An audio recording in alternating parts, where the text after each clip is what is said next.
आज की क्लास में हम बात करने वाले हैं प्रकाश प्रकीर्णन के बारे में। तो देखिए, प्रकाश प्रकीर्णन होता क्या है हम ये समझेंगे। देखिए, छोटे छोटे कण विद्यमान होते हैं आकाश में। आकाश में बहुत ही सूक्ष्म कण विद्यमान होते हैं। इस आकार के, बहुत छोटे आकार के, हम यूं कहें कि ये जो कण होते हैं ये प्रकाश की जो तरंगदैर्घ्य होती है उससे भी छोटे आकार के कण होने चाहिए। प्रकाश से छोटे आकार के बहुत सारे कण ऐसे आकाश में विद्यमान होते हैं। और जब भी कोई छोटे आकार के कणों पर प्रकाश डाला जाता है, जब छोटे आकार के कणों पर प्रकाश डाला जाएगा तो प्रकाश फैल जाएगा। कणों से टकराकर प्रकाश क्या होता है, सभी दिशाओं में विसरित हो जाता है या फैल जाता है। जब छोटे आकार, जैसे यहाँ प्रकाश की किरण आपतित होती है तो प्रकाश की किरण क्या होती है, सभी दिशाओं में फैल जाती है। प्रकाश किरण जब सूक्ष्म कण से टकराती है, ये कैसा कण है, सूक्ष्म कण है। अपन बात करें जब प्रकाश छोटे आकार के कणों से टकराकर सभी दिशाओं में फैल जाता है या विसरित हो जाता है तो इस घटना को प्रकाश प्रकीर्णन कहते हैं। प्रकीर्णन की इस घटना में जो कण है, जिस कणों से प्रकाश का प्रकीर्णन होता है, वो कण प्रकाश की तरंगदैर्घ्य से अपेक्षाकृत छोटे होने जरूरी होते हैं। अगर प्रकाश की तुलना में ये कण छोटे नहीं होंगे तो इनसे प्रकाश का प्रकीर्णन संभव नहीं होगा। तो इसके बारे में अपन थोड़ा सा लिख लेते हैं।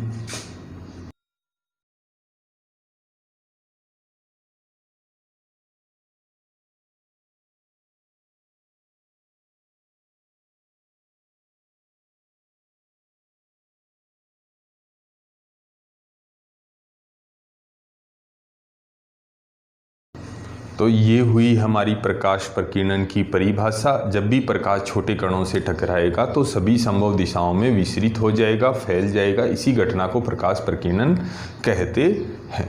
अब अपन बात करते हैं कि प्रकाश कितना फैलता है या कितना नहीं फैलता है, इस बारे में बात करते हैं। तो यहाँ एक नियम आता है प्रकाश प्रकीर्णन से संबंधित, जिसके बारे में अपन बात करेंगे। जो प्रकीर्णित प्रकाश होता है, जो हमारा प्रकीर्णित प्रकाश होता है, प्रकीर्णित प्रकाश की जो तीव्रता है, प्रकाश तीव्रता जो होती है वो तरंगदैर्घ्य की चतुर्थ घात के व्युत्क्रमानुपाती होती है। यह रेले का कथन है।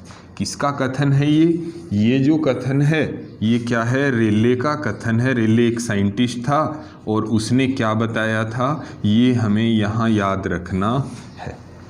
रेले ने कहा था कि जो प्रकीर्णित प्रकाश है, जो फैलने वाला, विसरित होने वाला प्रकाश है, उसकी तीव्रता तरंगदैर्घ्य की चतुर्थ घात के व्युत्क्रमानुपाती होती है। यानी यहाँ जो बात सामने आ रही है, अगर प्रकाश का तरंगदैर्घ्य अधिक होगा तो उसका प्रकीर्णन कम होगा। ये बात हमें याद रखनी है। प्रकीर्णित वाले प्रकाश की तीव्रता कम होगी। अगर तरंगदैर्घ्य अधिक हुआ तो प्रकीर्णित प्रकाश की तीव्रता कम होगी, अर्थात प्रकीर्णन कम होगा। ये बात हमें याद रखनी है। अतः हम यहाँ देखते हैं कि कम तरंगदैर्घ्य का जो प्रकाश होगा, कम तरंगदैर्घ्य वाला प्रकाश अधिक प्रकीर्णित होता है। ये थी छोटी सी एक परिभाषा प्रकीर्णन के बारे में। अब हम पढ़ने वाले हैं प्रकाश प्रकीर्णन के उदाहरण।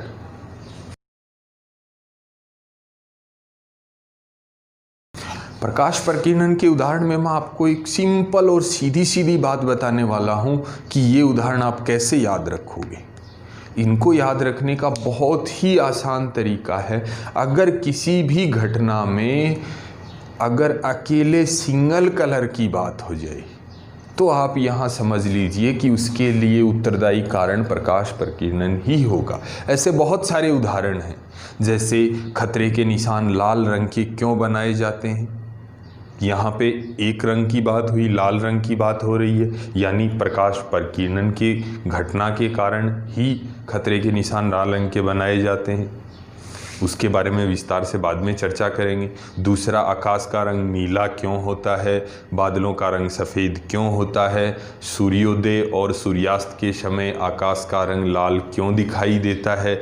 ये सभी जिस भी घटना में अकेले सिंगल कलर की बात हो रही हो तो आप समझ लेना कि वहाँ प्रकाश प्रकीर्णन ही होता है। तो अपन सबसे पहले बात कर लेते हैं खतरे के निशान लाल रंग के क्यों होते हैं।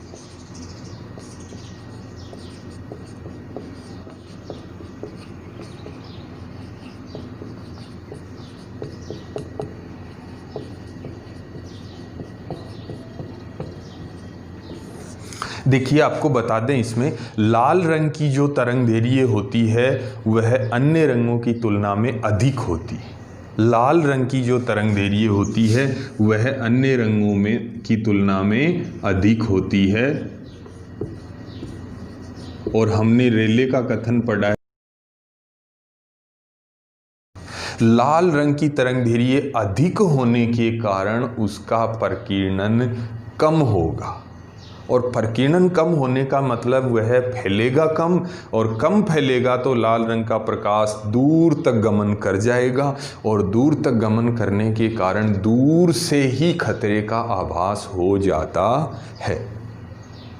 लाल रंग का जो प्रकाश होता है वो अपेक्षाकृत दूर तक गमन कर सकता है। क्यों कर सकता है? उसका कारण यह है कि उसका तरंगदैर्घ्य कम है, इसलिए उसका प्रकीर्णन, तरंगदैर्घ्य अधिक है इसलिए उसका प्रकीर्णन सबसे कम होगा। प्रकीर्णन कम होने का मतलब फैलेगा, विसरित कम होगा, इसलिए वो दूर तक गमन करेगा और दूर से ही खतरे का निशान दिखाई दे जाएगा, उसका आभास हो जाएगा और हम सतर्क हो जाएंगे। उसके बाद नंबर 2 बात करते हैं, आकाश का रंग नीला होता है। अब अपन बात करेंगे कि आकाश का रंग नीला क्यों होता है। हम बात करने वाले हैं आकाश का रंग नीला क्यों दिखाई देता है, तो ध्यान से मेरी बात को सुनोगे। सूर्य का प्रकाश श्वेत रंग का प्रकाश होता है, और जब ये प्रकाश सूर्य से चलता हुआ वायुमंडल में आता है तो इसमें क्या होता है, धूल के कण विद्यमान होने के कारण, धूल के छोटे छोटे कण विद्यमान होने के कारण जो कम तरंगदैर्घ्य का प्रकाश है वो तो प्रकीर्णित हो जाता है, शेष प्रकाश धरातल तक पहुंचता है। तो कम जो तरंगदैर्घ्य का प्रकाश होगा वो कौन कौन सा होता है, बैंगनी होता है, जामुनी होता है, नीला होता है। ये कम तरंगदैर्घ्य के प्रकाश हैं, और इनमें नीले रंग की मात्रा अधिक होने के कारण जो प्रकाश प्रकीर्णित हो रहा है, प्रकाश के सातों रंग प्रकीर्णित नहीं होते, उनमें से कुछ रंग प्रकीर्णित हो जाते हैं, कुछ रंग आकाश में ही फैल जाते हैं। कम तरंगदैर्घ्य वाले बैंगनी, जामुनी, नीला, हरा, ये रंग आकाश में फैल जाते हैं, और इनमें नीले रंग की मात्रा सबसे अधिक होती है। इसी कारण से आकाश का रंग नीला दिखाई देता है, क्योंकि जो आकाश में फैला है वो प्रकाश अधिकतम उसमें नीले रंग की मात्रा होती है, इसीलिए नीला दिखाई देता है। अब अपन बात करें नंबर 3, बादलों का रंग सफ़ेद होता है। बादलों का रंग श्वेत होता है। श्वेत बादल क्यों दिखाई देते हैं इसके बारे में बात करेंगे। बादलों में अपेक्षाकृत जल वाष्प होती है, बादलों में क्या होती है, जल की वाष्प होती है, और उसका आकार अपेक्षाकृत बड़ा होता है, इसीलिए लगभग सभी तरंगदैर्घ्य का प्रकाश प्रकीर्णित हो जाता है। जब भी वाष्प के कणों पर, जल के कणों पर श्वेत प्रकाश गिरेगा, सूर्य का प्रकाश गिरेगा, उसमें 7 रंग होंगे और सातों के सातों रंग ही प्रकीर्णित हो जाएंगे। सातों रंग प्रकीर्णित होने के कारण उसका मिश्रित रंग श्वेत दिखाई देता है। सातों का मिश्रण कैसा है, श्वेत होता है, सातों ही प्रकीर्णित हो जाएंगे तो बादलों का रंग श्वेत दिखाई देता है। अब नंबर 4 बात करते हैं, सूर्योदय व सूर्यास्त के समय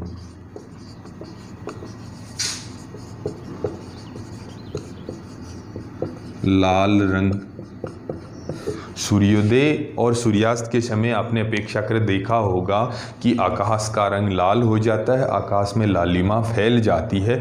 उसका क्या कारण है? तो अपन बात करें सूर्य उदय और अस्त होते समय हमारे धरातल से उसकी दूरी, हमारी जो पोजीशन है, जब सूर्य उदय होता है उस समय वो हमसे सबसे अधिक दूरी पर होता है और अस्त होते समय भी हमसे सबसे ज़्यादा दूरी पर होता है। अधिक दूरी होने के कारण प्रकाश सूर्य से आते आते लगभग सभी रंगों का प्रकीर्णन हो जाता है, लेकिन लाल रंग का नहीं होता, या थोड़ा बहुत मिश्रित समझ लीजिए। ऐसा समझ लीजिए कि लाल, नारंगी, पीला लगभग मिश्रित सा रंग हमें आकाश में दिखाई देता है। उसका कारण यही है कि बाकी सभी रंगों का प्रकीर्णन हो जाता है। क्यों? क्योंकि सूर्य से हमारी दूरी अधिकतम होती है, इसलिए यहाँ तक पहुँचते पहुँचते, हम तक पहुँचते पहुँचते सभी का प्रकीर्णन हो जाएगा और सूर्य का रंग लाल दिखाई देगा। तो ये थी अपनी बात प्रकीर्णन की। हमें याद रखना है, जब भी कभी एक रंग की बात हो जाए, सिंगल कलर की बात हो और उस घटना का उत्तरदायी कारण पूछा गया हो, तो आपको प्रकाश प्रकीर्णन लिखना है।